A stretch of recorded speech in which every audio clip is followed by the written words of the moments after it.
नमस्कार, मैं हूं आपके साथ अभिषेक और हल्के फुल्के अंदाज में बाजार से जुड़ी बड़ी बातों को बताने के लिए एक बार फिर से हम लेकर आ गए हैं मार्केट गपशप। और आज हमारे फोकस में है मेटल सेक्टर। दरअसल ग्लोबल उथल पुथल में सबसे ज्यादा प्रभावित होने वाला सेक्टर मेटल ही है। ब्याज दरें बढ़ने से भी टेंशन बढ़ गई है, लेकिन इस साल मेटल के लिए कई सारे घरेलू ट्रिगर भी हैं। ऐसा माना जा रहा है कि 2024 के चुनाव से पहले मांग जोरदार रहेगी और क्षमता बढ़ने से कंपनियों के मार्जिन भी सुधरेंगे। तो क्या मेटल करेक्शन के बाद एक आकर्षक सेगमेंट हो गया है? क्या बढ़िया मौका है, यह समझेंगे। और मेटल सेक्टर में भी खास तौर पर वेदांता हम देख रहे हैं कि लगातार फोकस में है। कंपनी ने कर चुकाया, लेकिन उसके बाद गिरवी शेयर छुड़ाने के बाद फिर से पूंजी जुटाने को लेकर फोकस में है। तो वेदांता में आखिर चल क्या रहा है, ये सारे के सारे जो दर्शक हैं, निवेशक हैं, ट्रेडर हैं, वो जानना चाहते हैं। तो इस सेगमेंट में ये भी जानेंगे और आपको बताएंगे कि ग्लोबल दिक्कतों के बीच मेटल कितना है सेटल।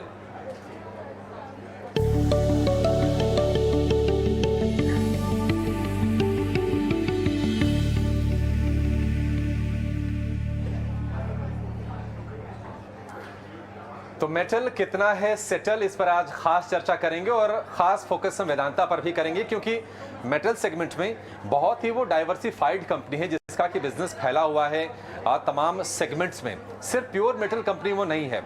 तो आखिर वेदांता में चल क्या रहा है, क्यों ये कंपनी फोकस में है, मेटल में आपको करना क्या है, यहाँ से किस तरह के अवसर बन रहे हैं और क्या अगर करेक्शन आता है तो बाइंग का बढ़िया मौका है, ये जानेंगे। और इस बार भी हमारे साथ हमारे सहयोगी सौमित सरकार हमारे साथ जुड़ गए हैं। सौमित, मेटल हम देख रहे हैं कि फोकस में है लगातार, और वेदांता को समझना बड़ा कॉम्प्लिकेटेड होता जा रहा है, क्योंकि हमने देखा कि पिछले दिनों लगातार शेयर टूट रहा था, क्योंकि अडानी के बाद कहीं न कहीं जो कर्ज वाली जो चिंता थी वेदांता के शेयरधारकों को परेशान कर रही थी। उसके बाद खबरें आई कि उन्होंने जो भी प्लेज स्टेक था 70% सारे का सारा पेमेंट करके उसको छुड़ा लिया। फिर से खबर आई कि फिर से वो क्रेडिट के लिए जाने वाले हैं। शायद चल क्या रहे वेदांता में ये? तो कुछ टाइम पहले जाते हैं, सबसे पहले जब ये फोकस में आया वेदांता रिसेंटली अगर हम देखें तो वो तब था जब उन्होंने कहा कि उनकी जो सब्सिडरी है हिंदुस्तान जिंक, जिसमें कंपनी की करीब 65% की स्टेक है, उस कंपनी को वो अपनी जिंक इंटरनेशनल बिजनेस जो है वो बेचने वाली थी। अब ये जो डील हो रहा था वो करीब 24,000 करोड़ के लिए हो रहा था, जिसके हिसाब से जो वैल्यूएशन बन रहा था उस डील का वो करीब 15 टाइम्स था। और उसके सामने अगर आप हिंदुस्तान जिंक की वैल्यूएशन देखेंगे तो सिर्फ 8 टाइम्स है। मतलब लिटरली डबल वैल्यूएशन पे वेदांता अपनी ही सब्सिडरी को अपनी एसेट बेच रहा था। तो इसीलिए एक बहुत बड़ा कंसर्न हो गया ये चीज़। और गवर्नमेंट ऑफ इंडिया जो कि सेकेंड लार्जेस्ट शेयर होल्डर है हिंदुस्तान जिंक में और एक पब्लिक शेयर होल्डर है, उन्होंने इस पर आवाज़ उठाया और उन्होंने कहा कि वो इस डील को ऑब्जेक्ट करते हैं और इस डील को वो नहीं पास थ्रू होने देंगे, जिसके वजह से वेदांता जो कंपनी है अब इस डील से एक्चुअली होने क्या वाला था। हिंदुस्तान जिंक एक कैश रिच कंपनी है। हिंदुस्तान जिंक को वो एसेट बेचने वाली थी, वो पैसे जो थे मिलने वाले थे एग्जैक्टली वेदांता में कैश आ जाती। और वेदांता के जो प्रमोटर है वेदांता रिसोर्सेज लिमिटेड, उसका वेदांता रिसोर्सेज को वाया डिविडेंड वो कैश देने वाली थी। अब चूंकि गवर्नमेंट इस डील को अपोज कर रही थी, मतलब ये डील नहीं होने वाला था, मतलब वेदांता में पैसे नहीं आएंगे, मतलब वेदांता रिसोर्सेज जो पेरेंट कंपनी है उसको पैसे नहीं मिलेंगे। अब अगर वेदांता रिसोर्सेज को पैसे नहीं मिलेंगे तो उनके लिए जो डेट रिपेमेंट थी, जो अप्रैल में भी ड्यू थी और मई में भी ड्यू थी, अगर आप देखेंगे करीब 900 मिलियन की डेट ड्यू थी अप्रैल और मई महीने में, और जनवरी में करीब $1 बिलियन की। तो ये रिपेमेंट करने के लिए उनके पास पैसे नहीं होने वाले थे। तो यही सबसे बड़ा कंसर्न था वेदांता रिसोर्सेज में। इसलिए हमें ये सरकार भी इस पैंतरे से बहुत अच्छी तरह से वाकिफ है और शायद इसलिए अपोज भी कर रही है और अपोज करती भी रहेगी। शायद ये पता नहीं कितना संभव हो पाएगा, नहीं आ पाएगा, इस पर भी चर्चा करेंगे। लेकिन ज़रा ये बताइए कि अभी जो वेदांता ने सारे प्लेस शेयर छुड़ाए, कुछ कर्ज का भुगतान कर दिया जो भी लिए थे इन्होंने, फिर से क्रेडिट जुटाने के मौके खोज रही कंपनी, तो जो कर्ज की स्थिति है जो कहीं न कहीं बाजार को सता रही थी, हमने शेयर को लगातार 8, 9, 17 तक आपने भी देखा होगा करेक्ट हुआ था शेयर ये, हालांकि अब थोड़ा संभल रहा है। तो कर्ज की अभी स्थिति क्या है, वाकई वो चिंताजनक है कंपनी के लिहाज से अगर हम बात करें तो वेदांता रिसोर्सेज अभी जो कर्ज की चिंता है वो वेदांता रिसोर्सेज में, जो कि प्रमोटर कंपनी है, अगर आप देखेंगे अप्रैल और मई महीने में उसे करीब $900 मिलियन का डेट चुकाना है और जनवरी में करीब $1 बिलियन का। और जो प्रमोटर प्लेज उन्होंने अभी रिसेंटली रिलीज किया था वो तो कम्प्लीटली सेपरेट है। अभी उन्होंने किसी इन्वेस्टर्स से पैसे जुटाए, उन्होंने डिस्क्लोज नहीं किया कौन से इन्वेस्टर से उन्होंने ये पैसे जुटाए, बट कुछ पैसे जुटा के जो बैंक से उन्होंने शेयर्स प्लेज किए थे वेदांता लिमिटेड जो कि लिस्टेड कंपनी है उसके, वो उन्होंने अनप्लेज कर दिया है, उसको रिलीज कर दिया है। अब जो वो फंड रेज करना चाह रहे हैं जिसके बारे में आप कह रहे थे अभी, वो फंड रेज है उनका पर्सनल जो वेदांता रिसोर्सेज कंपनी का जो डेट है उसको चुकाने के लिए। उसके लिए उन्हें अभी 900 मिलियन रिपेमेंट करना है, तो उसी के लिए वो करीब $1 बिलियन का फंड रेज देख रहे हैं। और काफ़ी सारे इन्वेस्टर्स का नाम भी न्यूज़ रिपोर्ट्स में आए हैं, जैसे कि Davidson Kempner, Farallon Capital, Ares SSG Capital करके ये कुछ फंड्स के नाम है जिससे वो $1 बिलियन का डेट रेज करना चाह रहे हैं, क्योंकि उन्हें करीब 900 मिलियन अप्रैल और मई महीने में पे करना ड्यू है। और अगर कंसर्न की बात करें तो वेदांता रिसोर्सेज पेरेंट कंपनी के लिए हाँ स्ट्रीट में कंसर्न है कि शायद वो अपना डेट रीपे ना कर पाए, बट वेदांता लिमिटेड जो लिस्टेड कंपनी है उसके लिए अब तक तो ऐसा कंसर्न एनालिस्ट या इन्वेस्टर कम्युनिटी में देखने नहीं मिला। बट याद रखिएगा एक बात, वेदांता लिमिटेड जो पेरेंट लिस्टेड कंपनी है इंडिया में, उसकी डेट भी बढ़ते जा रही है। अगर आप देखेंगे हमारे पास जो नंबर्स है उसके हिसाब से 21,000 करोड़ का डेट था FY22 में, जो कि अब बढ़ के सिर्फ 9 महीने में ये डेट बढ़ के करीब 38,000 करोड़ रुपीस तक हो चुका है। बट अब तक कंसर्न नहीं है क्योंकि काफ़ी सारे एसेट्स है कंपनी के पास, कैश फ्लो जनरेटिंग बिजनेस है, तो डेट रिपेमेंट का लिस्टेड कंपनी में तो कोई कंसर्न नहीं है, बट प्रमोटर लेवल पे हाँ ज़रूर थोड़ा बहुत कंसर्न है अभी भी। ठीक है, देखिए कर्ज की जो स्थिति है सुमित, ये यहाँ पर ग्राफिक्स के माध्यम से हम समझा भी रहे हैं, तो थोड़ा सा देखिए ये हो गया लिस्टेड कंपनी का डेट। अगर आप पेरेंट कंपनी का डेट देखेंगे तो वो भी थोड़ा बहुत कम हुआ है क्योंकि ये डिविडेंड कंटिन्यूसली आया जा रहा है उससे, बट अभी भी जो 8.31 बिलियन का जो अमाउंट है वो अभी भी बहुत है, समझना बहुत ही मुश्किल है सुमित इसको। वेदांता रिसोर्सेज एक तरफ जो कि पेरेंट है, वेदांता लिमिटेड जो यहाँ लिस्टेड है, और आपको याद होगा कि कंपनियां जब अपने आप को जब बेहतर करती है ना तो अलग अलग बिजनेसेस को बांट के अलग से लिस्ट करा देती हैं। वेदांता ऐसी कंपनी है कि उसने कई सारे बिजनेस को एक साथ लाके एक तरह से हम कह सकते हैं कि वेदांता एक कंसोलिडेटेड बिजनेस है, उसमें काफी सारे मेटल्स के बिजनेस है, एल्यूमिनियम बोल लीजिए आप, जिंक बोल लीजिए, ऑयल एंड गैस डिवीजन भी है उनका, और हिंदुस्तान जिंक जो है वो तो है ही। बिजनेस से कितना कंट्रीब्यूट करते हैं ये जरा बता पाएंगे आप? अगर आप देखेंगे तो हिंदुस्तान जिंक जो कि एक सेपरेटली लिस्टेड कंपनी भी है, उसका जो एबिटा में कंट्रीब्यूशन आता है वो करीब 40% का है। ऑयल एंड गैस डिवीजन का कंट्रीब्यूशन 29% का है, बट ये कंट्रीब्यूशन इसलिए भी हायर है क्योंकि अभी ऑयल के प्राइसेस पिछले कुछ क्वार्टर में काफी हायर लेवल पे थे। एल्यूमिनियम बिजनेस जो है, जो कि उनके स्टैंडअलोन बिजनेस में आता है, उसका कंट्रीब्यूशन करीब 18% है। उसके बाद आ जाता है वो जिंक इंटरनेशनल बिजनेस जिसके बारे में हम अभी बात कर रहे थे, जो कि वो हिंदुस्तान जिंक को बेचने वाले थे, उसका कंट्रीब्यूशन 7%, पावर और स्टील दोनों मिला के करीब 3% का कंट्रीब्यूट कर रहा है एबिटा लेवल पे एटलीस्ट अभी। ठीक है, तो वेदांता का बिजनेस क्या है, वेदांता को लेकर कंसर्न्स क्या है, कर्ज की स्थिति क्या है, ये तो हमने समझ लिया। लेकिन सबसे जो समझना जरूरी है कि वेदांता में करना क्या है। क्या वेदांता इस लेवल पर खरीदना है? क्या जो कंसर्न्स हैं वो शॉर्ट टर्म वाले हैं या फिर थोड़े से लंबे समय तक कंपनी को परेशान करते रहेंगे? और जो कर्ज वाली जो चिंता थी, बाजार क्या उसको धीरे धीरे डिस्काउंट कर रहा है या नहीं कर रहा है? इसको जरा और विस्तार समझते हैं सुमित। स्नेहा पोद्दार हमारी हैं आज के खास एक्सपर्ट, और उनसे जानते हैं जरा वेदांता के बारे में। उसके बाद स्टील पर थोड़े से विस्तार से भी हम चर्चा करेंगे। स्नेहा जी, बहुत शुक्रिया आपका समय देने के लिए, स्वागत है टी9 स्वदेश पर। हम वेदांता की चर्चा कर रहे हैं और सबसे बड़ा सवाल यह है कि वेदांता में चल क्या रहा है। तो सुमित ने बड़े विस्तार से समझा दिया, उम्मीद करते हैं कि आपने सुना होगा ये चर्चा, इस डिस्कशन को। आपके हिसाब से वेदांता कैसी लग रही है कंपनी आपको? और कई सारे जो चैलेंजेस थे कंपनी के लिए, जिसमें कि कर्ज वाली चिंता है, प्लेज शेयर वाली चिंता थी, उससे कंपनी थोड़े से बाहर निकलने की कोशिश कर रही है। आपको लगता है कि एफर्ट सही दिशा में है कंपनी के और धीरे धीरे करके जो इश्यूज हैं वो सेटल हो रहे हैं अब? जी, गुड मॉर्निंग। तो जैसा शौमित जी ने बताया, एक्चुअली वेदांता स्टेप्स तो ले रही है अपने प्रॉब्लम्स को सॉल्व करने के लिए, लेकिन वो डेट में इतनी ज्यादा उलझ गई है कि उससे निकलना कंपनी को एक्चुअली में काफी टाइम लगेगा। इन्होंने टाइमलाइन सेट तो किया है कि 3-4 साल में ये अपने सारे डेट को रिपे कर देंगे, बट ये बहुत बड़ा एक चैलेंजिंग टास्क है।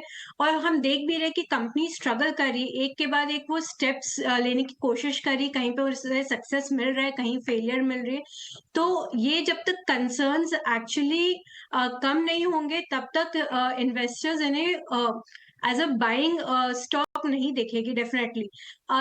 ये आप एक ट्रेडिंग बेट की तरह आप इसको डेफिनेटली देख सकते हैं, बट अगर आप है ना लंबी अवधि के लिए इसमें प्रवेश करना चाहेंगे तो मैं यही सलाह दूंगी कि आप थोड़ा वेट करके ही करें, जब थोड़ी क्लैरिटी आ जाए तो ही इन्वेस्टर को एक है ना कहते हैं लंबा व्यू लेके इसमें घुसना चाहिए। और वैल्यूएशन भी अभी कोई बहुत सपोर्टिव नहीं है। 8 टाइम्स पे ट्रेड कर रही कंपनी, जो कि दूसरे मेटल कंपनीज भी जिनके की बेटर प्रोस्पेक्ट्स है वो भी इसी वैल्यूएशन पे ट्रेड कर रही, तो फिर क्यों हम इस वेदांता में अभी है ना कहते जाए जहां पे ऑलरेडी लाइक बहुत सारे कंसर्न्स है। बेटर है कि हम दूसरे प्लेयर्स को देखें इस स्पेस में जहां पे ये सब एटलीस्ट इश्यूज नहीं है डेट वाले। ठीक है, तो वेदांता को लेकर मुश्किलें कई सारी हैं, कंपनी कोशिशें कर रही हैं, लेकिन जो दर्शक हैं, जो निवेशक हैं वेदांता के, उनको ये याद होगा कि वेदांता कंपनी को डिलिस्ट कराने की भी कोशिश कर चुकी है, लेकिन वो अटेम्प्ट्स फेल हो गए थे। आखिरी जो कोशिश थी वो अक्टूबर 2020 में 2020 में हुई थी कोशिश। हाँ, तो क्या अभी हम मान के चलें कि जो डिलिस्टिंग को लेकर जो कवायद चल रही थी, जो चैप्टर था, फिलहाल के लिए क्लोज है या फिर कुछ फिर से कंपनी कर सकती है? क्योंकि देखिए 100 रुपए से नीचे के भाव पर डिलिस्ट कराना चाहती थी, LIC अड़ गया, 300 रुपए से ऊपर का भाव मंगा था शायद, मैं अगर सही कह रहा हूं तो। वो एक्चुअली कोविड का टाइम था, वहाँ पे प्राइसेस काफ़ी गिर चुके थे। उसका मतलब वो नहीं था कि कंपनी का एक्चुअल प्राइस सिर्फ 87 था, बट कंपनी उस टाइम पे प्रोमोटर एटलीस्ट 87.5 पे डीलिस्ट कराने की कोशिश कर रहा था। ऑब्वियसली काफ़ी सारे इन्वेस्टर्स अड़ चुके थे उस बात पे, बट अगर आप इंटरेस्टिंग फैक्ट देखेंगे, तब से लेके अब तक जो शेयर प्राइस चढ़ा है 272 पे अभी ट्रेड कर रहा है, जो कि नियरली 3 टाइम्स है डीलिस्टिंग भाव के सामने। और ये जो प्राइस है 272 का, ये डिविडेंड एडजस्टेड इसलिए किसी ने बड़े निवेशक का, किसी बड़े आदमी का होना फायदेमंद होता है। एग्जैक्टली LIC अड़ गया तो बाकी सबका फायदा हो गया। अगर आप देखेंगे तो डीलिस्ट ये जो प्राइस है 272, ये डिविडेंड एडजस्टेड भाव है।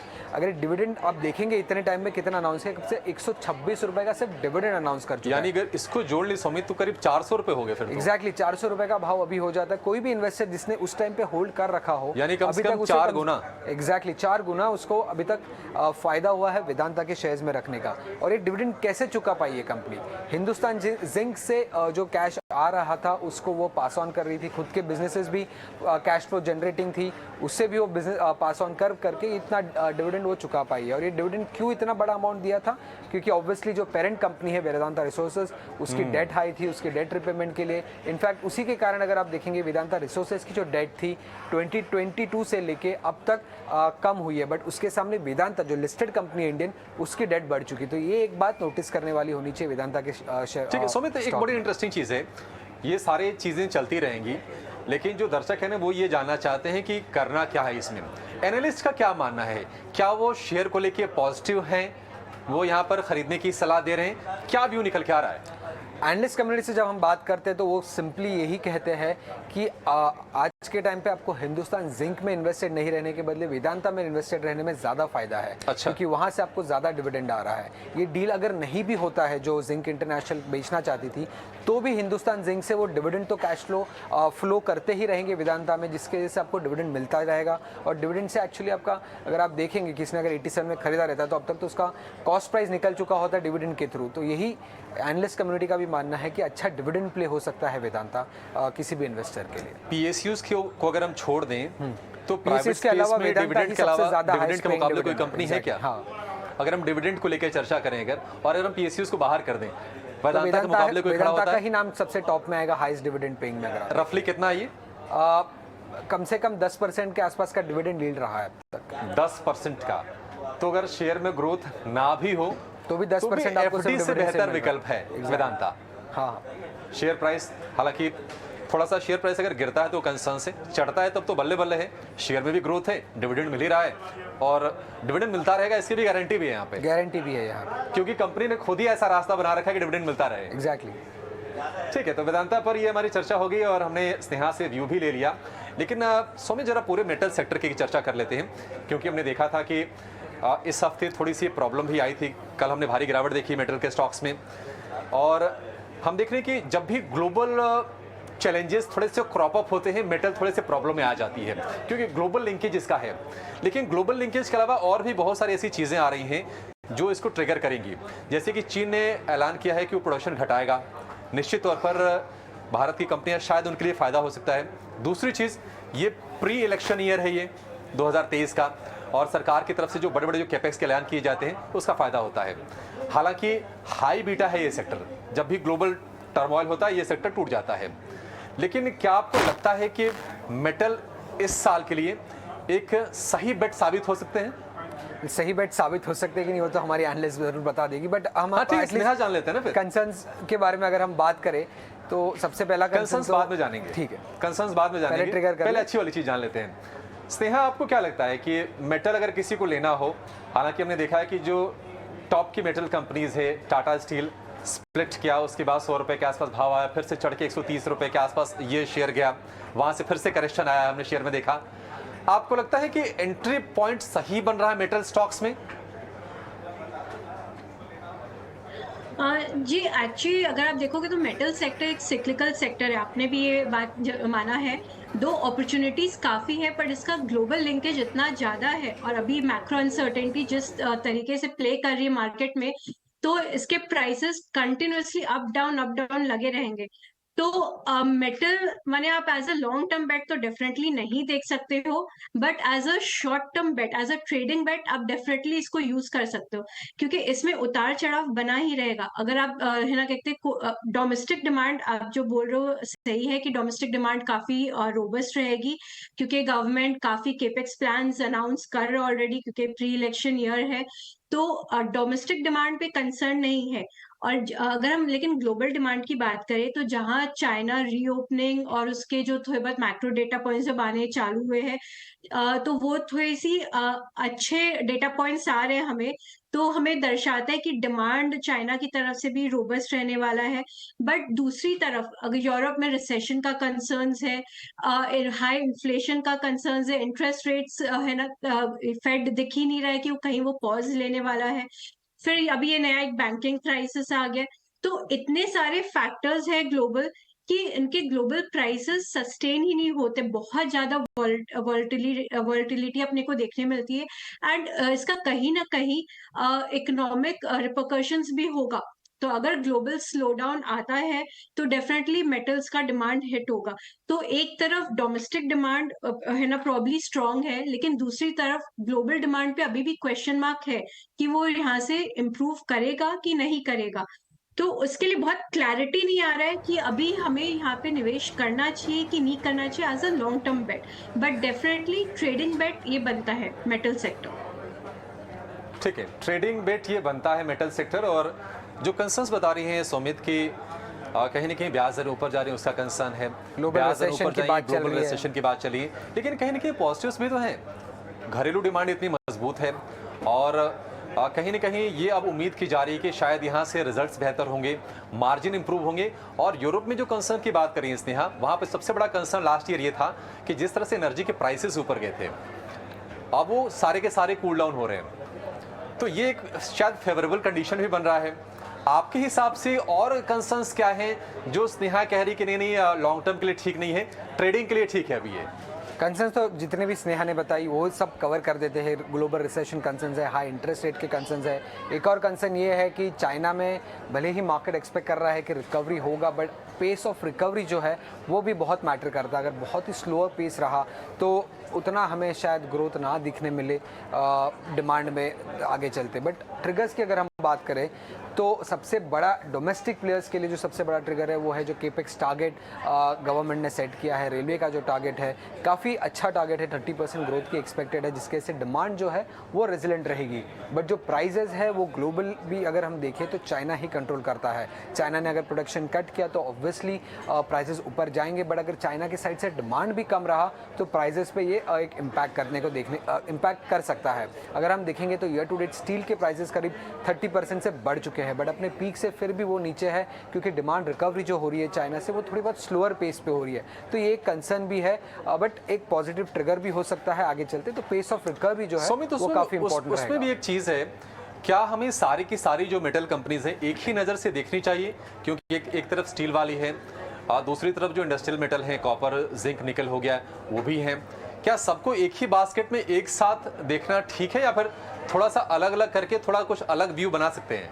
ऑब्वियसली अलग व्यू बना सकता है। एल्यूमिनियम का तो कम्प्लीटली अलग मार्केट हो जाता है। अगर कोई बड़ा प्लेयर ने अपना प्रोडक्शन कट कर दिया तो उसके प्राइसेस ऑब्वियसली अलग से रिएक्ट करेंगे। तो एल्यूमिनियम मार्केट में अगर आप देखेंगे तो आपके पास हिंडाल्को आ जाता है, नैल्को आ जाता है, वेदांता भी एक एल्यूमिनियम प्ले हो सकता है।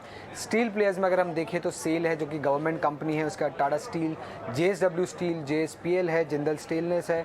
और कॉपर और अदर साइड में अगर हम देखें तो उधर आ जाता है हिंदुस्तान जिंक, जिंदल स्टेनलेस और हिंदुस्तान कॉपर। और जिंदल स्टेनलेस के बारे में एक और बात बताना चाहूँगा, इनफैक्ट अगर आप देखेंगे तो निफ्टी का जो पीक था दिसंबर में, तब से लेके अब तक करीब 10% का फॉल हमें लगभग देखने को मिला है। उस टाइम पे भी जिंदल स्टेनलेस के शेयर प्राइसेस में करीब 70% की ग्रोथ देखने को मिली है हमें। तो ये ऑलरेडी प्ले आउट हो चुका है ये फैक्टर। केपेक्स भी बढ़ा है, प्राइसेस भी बढ़े इसके लिए मार्केट में, और एक्सपोर्ट ड्यूटी भी जो गवर्नमेंट ने लगाई थी उसको रोल बैक कर दिया। तो ये सारे काफ़ी पॉजिटिव फैक्टर्स थे जिंदल स्टेनलेस के लिए जो प्ले आउट हो चुके हैं। बट आगे मौके बनेंगे कि नहीं वो तो स्नेहा ही बता पाएगी हमें। ठीक है, केपेक्स यानी कि अगर हम उसको सिंपल भाषा में बताएं, बिल्कुल साधारण शब्दों में, क्षमता विस्तार, कंपनी कितना क्षमता बढ़ा रही है वो सिंपल उसको केपेक्स बोल देते हैं। स्नेहा, एक आपसे आखिरी सवाल होगा, अगर मान लीजिए किसी के पास अगर मेटल स्टॉक्स पोर्टफोलियो में हैं ऑलरेडी, अगर दिग्गज मेटल कंपनियां जो भी हैं, टाटा स्टील, हिंडाल्को या फिर वेदांता, JSW स्टील, उनके लिए क्या सलाह है आपकी? क्या वो निवेशित रहें, होल्ड करके रखें?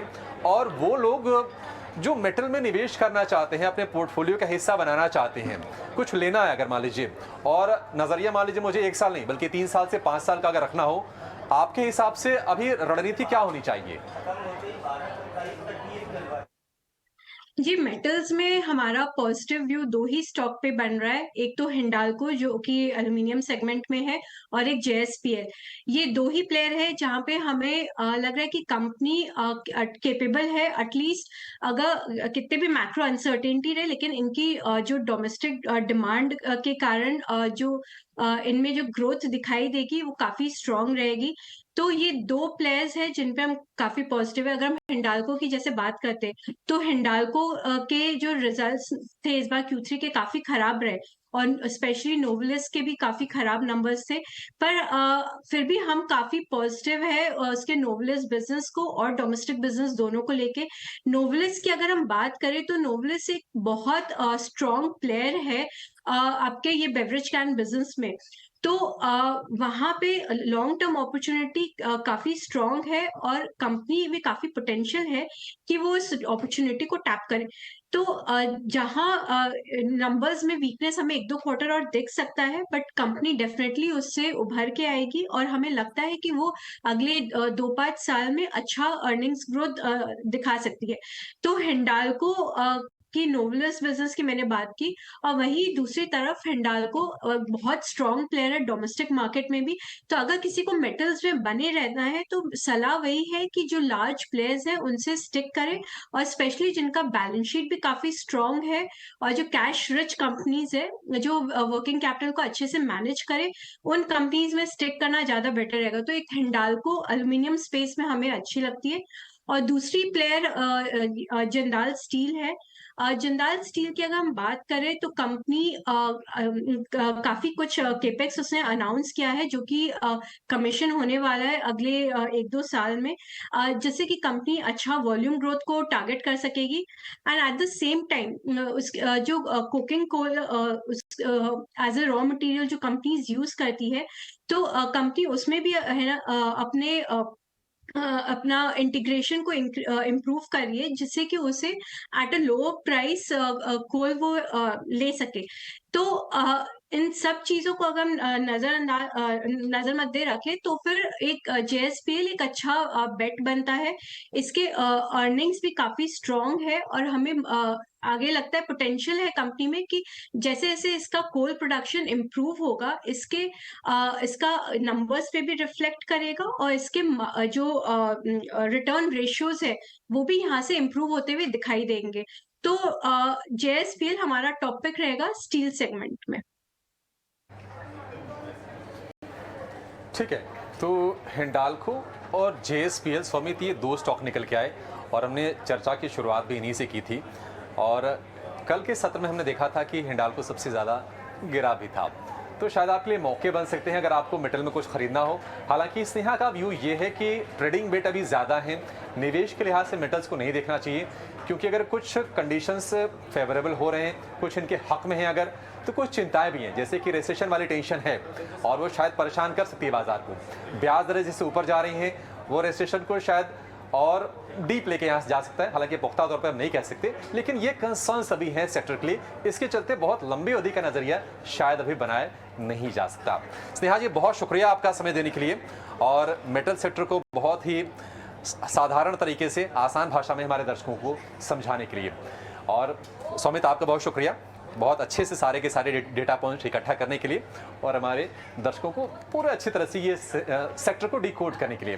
फिलहाल मार्केट गपशप के इस एडिशन में फिलहाल इतना ही। आप बने रहिए टीना स्वदेश के साथ। नमस्कार।